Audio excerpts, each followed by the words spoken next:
High, आज म फेरि पनि आज न्यू भिडियोमा लिएर आएको छु हजुरको सामु। आज म चाहिँ यो साग पटुवा भन्छ यो साग म बनाउन गइरहेको छु। सुरुदेखि लास्टसम्म चाहिँ हेरिदिनुहोस् यो भिडियो। र यसको लागि म चाहिँ पहिले चाहिँ म यो केलाएर रेडी गरिसकेको छु, पखाल्छु अब। अनि यसको लागि म चाहिँ ताउ बसालेर अनि चाहिँ म पानी तताउन दिन्छु। आउनुहोस् यता। यो हेर्नुस्, म यहाँ ताउ रेडी गरिसकेको छु। अनि म यसमा चाहिँ सागको लागि पानी तताउन दिन्छु। यो हेर्नुस्, यति पानी म तताउन दिन्छु। 2 मिनेटको लागि यो तातोस्, म ताले पखाल्छु साग। यो हेर्नुस्, अब म पखाल्छु यो सागलाई।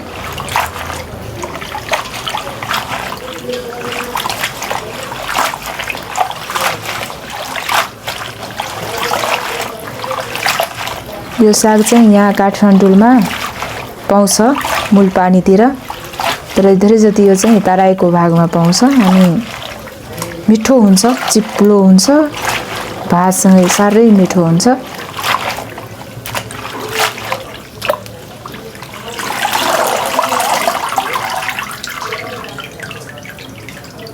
यो हेर्नुस्, म पखालिसकेँ।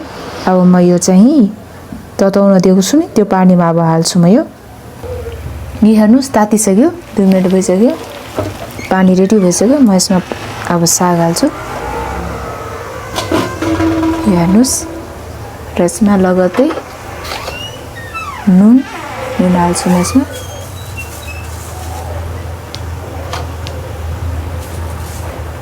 अनि म चलाउँछु। यो हेर्नुस्, म नुन हालिसकेँ।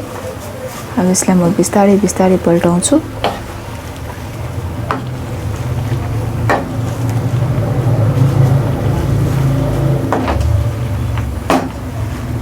यो नुनले गर्दा सबै यो यसमा यो सबै साग मजाले यो गल्छ। म यसलाई अब छोपिदिन्छु।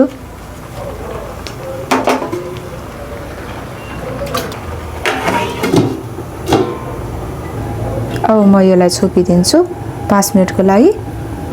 यो हेर्नुस्, 5 मिनेट भइसक्यो। म यसलाई निकाल्छु।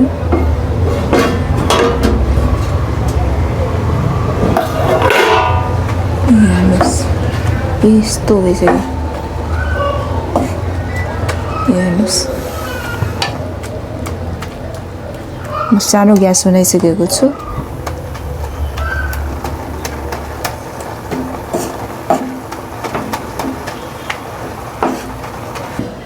यो हेर्नुस्, यो रेडी भइसक्यो। र म यसलाई उमालिसकेको छु म सागलाई। अनि म यसलाई अब मिक्सरमा पिन्छु। हेर्नुस्,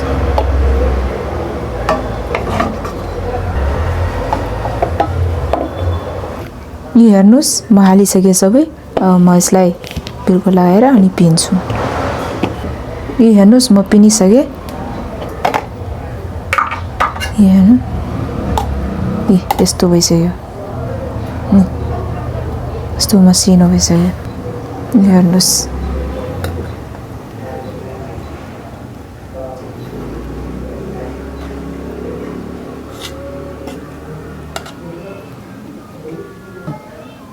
हेर्नुस्, यस्तो भइसक्यो। अब म यसलाई फेरि ताउमा म अब यसलाई झान्छु। यो हेर्नुस्, ल प्याज झान्नको लागि म रेडी गरिसकेको छु काटेर। अनि 2टा खुर्सानी, यो लसुनलाई पनि म काटेर यसैमा हाल्छु। हेर्नुस्, म ताउ रेडी गरेर त्यसमा तेल पनि हालिसकेको छु।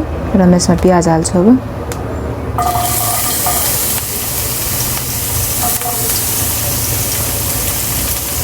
हेर्नुस्, अनि म यो लसुन पनि काटिसकेको छु। हेर्नुस्,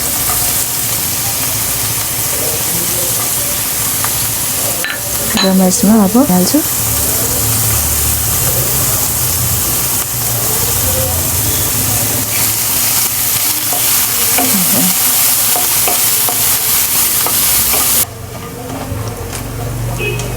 हेर्नुस्, पुरै रातो भइसकेको छ। अब म झान्छु यसलाई।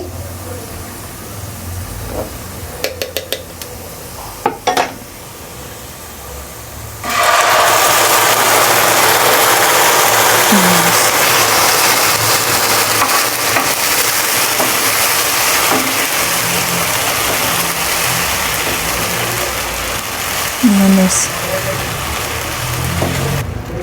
हेर्नुहोस् कस्तो भयो। अब म यसलाई अब निकाल्छु, भइसक्यो। हेर्नुहोस् म निकालिसकेको छु र म यसलाई अब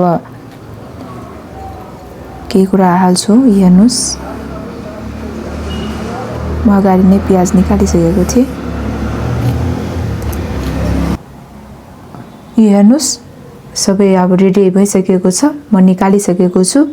हेर्नुहोस् यो चाहिँ भातसँग खाँदा धेरै मिठो हुन्छ। भात अनि केही कुराको अचार जस्तै कि आलुको, भेन्टाको पनि अचारसँग अनि यो सागसँग खायो भने साह्रै मिठो हुन्छ। तपाईहरु पनि ट्राई गर्नुस् अनि खानुस् अनि फ्यामिलीसँग मिलेर खानुस्। अनि हुन्छ, म त अब खान गइरहेको छु किनभने साह्रै मिठो पाकेको छ यो। अनि तपाईहरु पनि अब एकचोटी पकाएर खायो भने तपाईहरु थाहा पाउनुहुन्छ कि कति मिठो हुन्छ यो साग। हुन्छ, यो भिडियो चाहिँ हेरिदिनुहोस् अनि चाहिँ लाइक र सब्स्क्राइब पनि गरिदिनुहोस्। अनि हुन्छ, म यो भिडियो यही राख्न चाहन्छु। हुन्छ, बाइ।